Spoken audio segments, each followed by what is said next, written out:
Anyway, I'm gonna end this real quick because I'm done.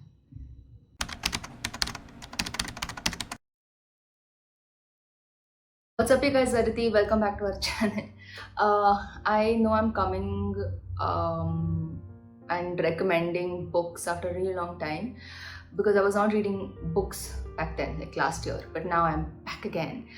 There's going to be a little change when it comes to recommending recommendations of books because I'm not reading as much like non-fictional psychology books anymore because I'm already studying psychology. ऊपर से वैसे type के books पढ़ना दो it's putting me into a kind of a reading slump, and I want to read books more because it's really good for our brain.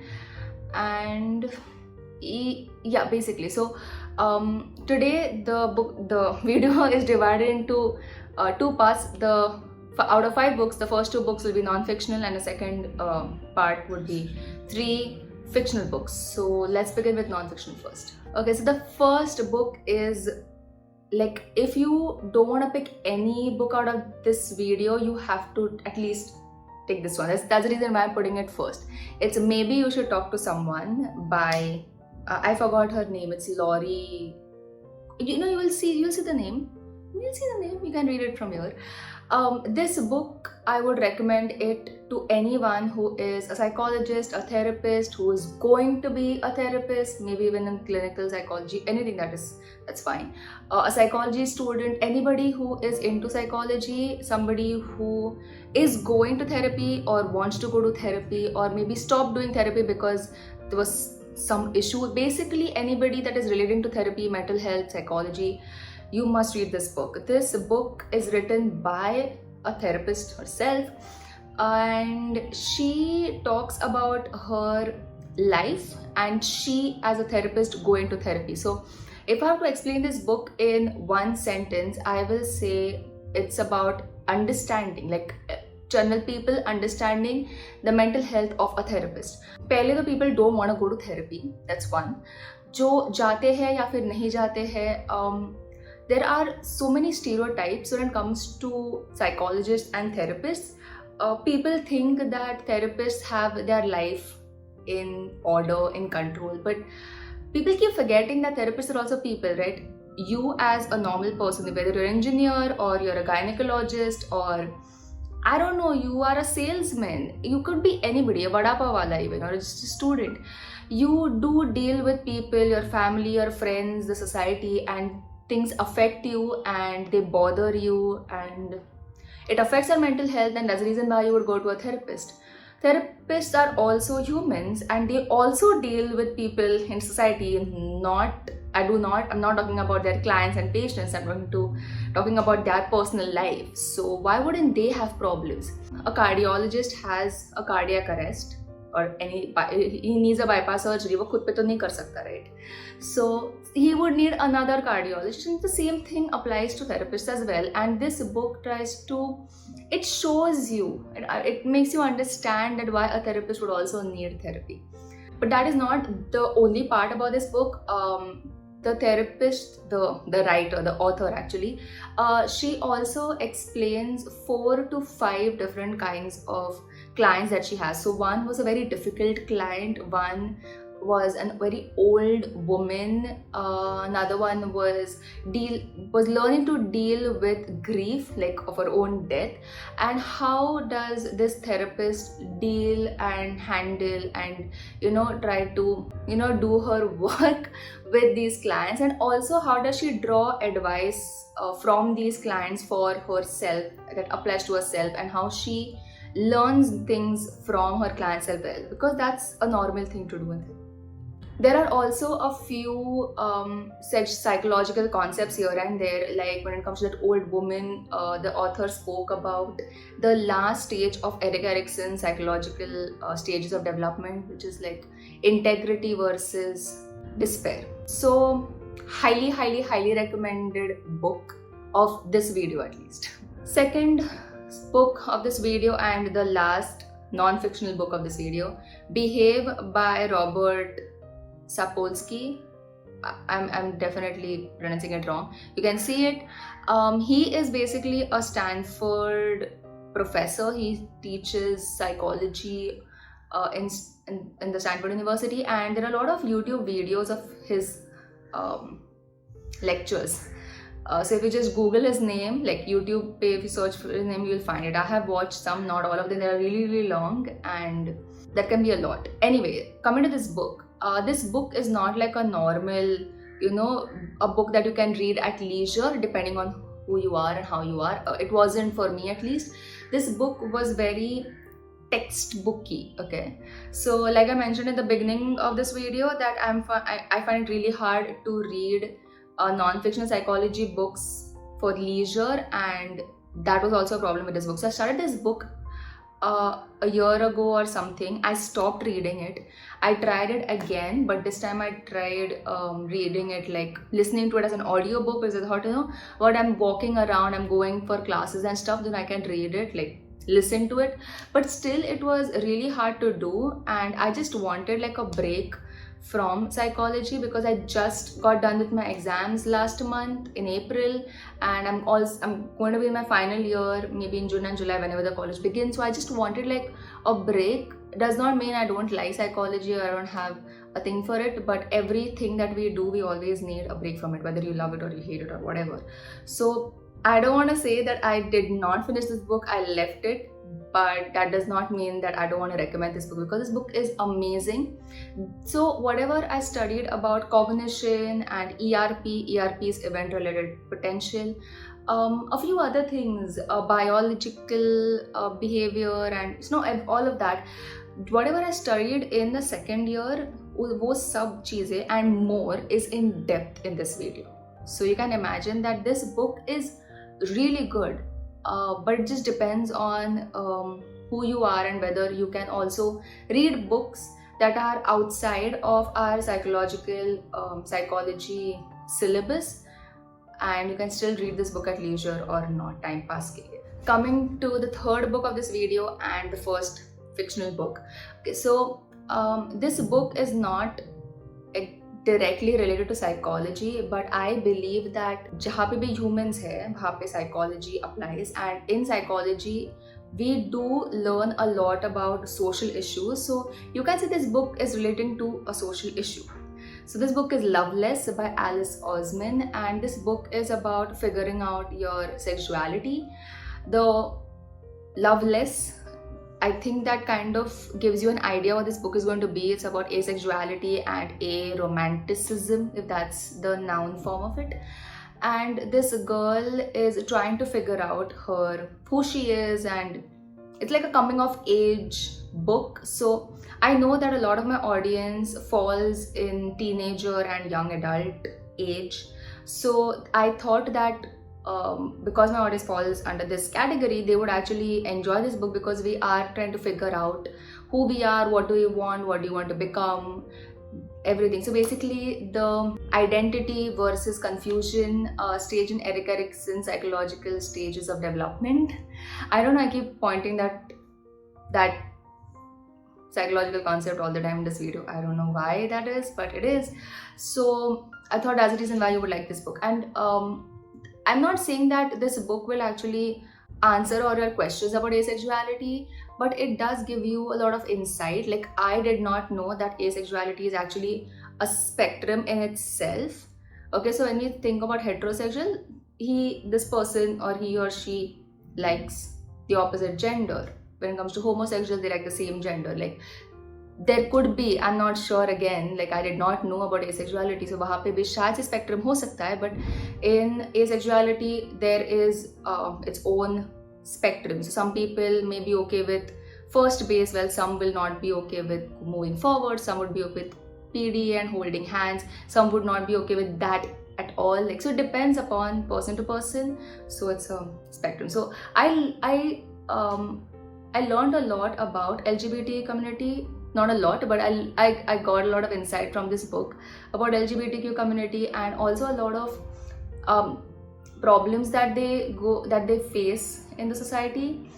Also, like how you need to understand yourself and how difficult it is, and it is all right. So it's basically like you can relate to someone, because the world that we live in, sometimes we may not have somebody who has the same sexuality as us. So sometimes that can create a lot of kind of like a wall.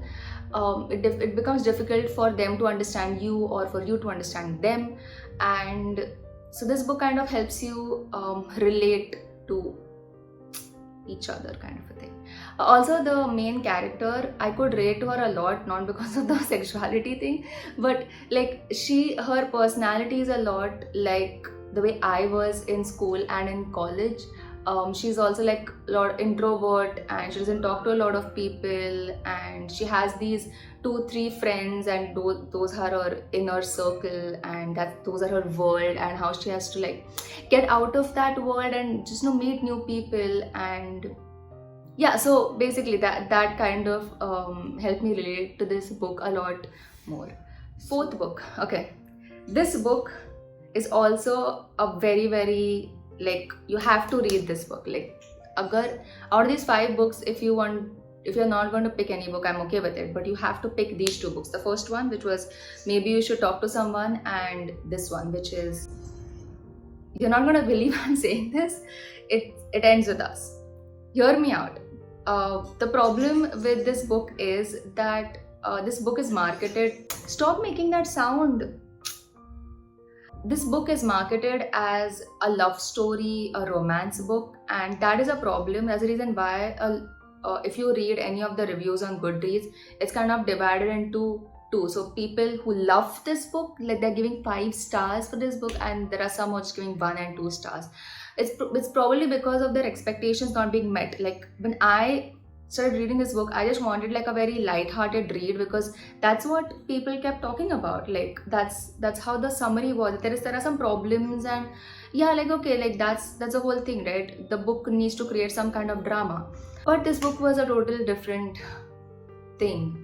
So I also want to give a trigger warning that this book is relating to domestic violence, something that needs to be talked about. It's so normalized in our society, and it's also a taboo at the same time, and it needs to be stopped a long time ago, but at least now. So I'm really happy that somebody has written a book about this. It's fictional, yet it does a bang on job. As a therapist, we would come across trauma patients. So when we think of trauma patients, we always tend to think about people who have been sexually abused, or somebody has PTSD, maybe like somebody a war veteran or something like that. But people who have not, like, even spouses who have been victims of domestic violence, and also their kids who have witnessed it. Like, maybe the kids were not hit, but they have witnessed one of their parent being hit. Those are also trauma patients, actually. So we need to understand what happens, what goes on. And I was one of those people who used to say things like, "Arey, so if your spouse is hitting you, why don't you just leave?" And after, when I started studying psychology, I realized that it's not really black and white, and this book does a really good job of making you understand the cognition, what goes on in the spouse or the person's mind, and why they cannot leave, or why they don't want to leave. So yeah, like I said, I can't give spoilers. I really wanted to read this book, and that's the reason why I want to read this book, because this book really does a good job of helping you understand the victim's perspective and why they don't leave or they cannot leave. Also, so if you do decide and you choose to read this book based on my recommendation, then there is this afterword or author's note which comes right after the epilogue, which is like the last chapter. Uske baad ka chapter hai, where the author is talking to us about domestic violence. I really want you to read that chapter. I don't know if anybody who's read this book have actually read that. I generally don't read it, but I don't know why I felt like reading it, and I'm so glad I did. So don't forget to read that chapter. It's I don't know what it's called. It's afterward, it's author's note, whatever it is, anything that is after epilogue, read that chapter. Last and final book of this video, it's Perfect Child by Lucinda. I have read another book of this author, and I will recommend it in some other video, but this was my first book, I think, from this author, and I fall in love with her. One main reason is that she is a former clinical psychologist. So when she's writing psychological thrillers, she has either seen something like this in her experience, like she has seen some clients and patients like that, or it's based on some psychological concepts. So it's like you are gaining some insight from somebody else who is also a psychologist. That's how I feel when I read her books. When you start reading this book, The Perfect Child, if you have ever watched the movie Orphan, you're going to be like, hey, Orphan hi hai. No, it's not. Trust me on it, it's not. It seems like it, but you will be hooked the second you start reading this book. The starting premise is a little similar. Like, there is this couple, which is a nurse and some surgeon or somebody. I don't remember what were the professions of the parents in the movie, but this is what it is in the book, and they are childless. They desperately want to be parents, and miraculously, coincidentally, there is this 6-year-old girl which is rescued or something and is brought to their hospital, and the father, like the parent, the husband actually, he falls in love with the kid, and he just wants to like take care of the kid, like his paternal instinct, you know, jag utte hai kind of. From the whole, like when you're reading the whole book, it seems like she was a trauma victim. Like, she was traumatized by her mother. She was malnourished. She was not given proper food. She was locked up, like, you know, like an animal. I think she was she was chained and kept in a closet. And when you're reading the whole book, right, you really empathize with the child. Like, obviously you would. And that's what the book is trying to do. I felt like when I was reading the book, that was one perspective, right? That the mother is bad. Like, you will never think, like, your first instinct wouldn't be to think that, oh, the child mein kuch to problem hoga, that's the reason why the mother is doing this. Because the book is written in such a way that you would think that, okay, the mother is wrong. And generally, when I gave you this, like, you know, the child was traumatized, you know, the child was chained and kept in the closet, it was not given enough food. The first thing was like, oh my god, who would do this to a child? Like, you would quickly, instinctively, you would blame the adult because they are matured and they can think well, and you know, that's the reason why that's the first thing you would go, and that's exactly how the book goes. But somehow I thought that maybe the child, there's some problem with the child, maybe, I don't know. So when I read the reviews on Goodreads, nobody has spoken about it. I think I was one of the only ones who actually thought about that.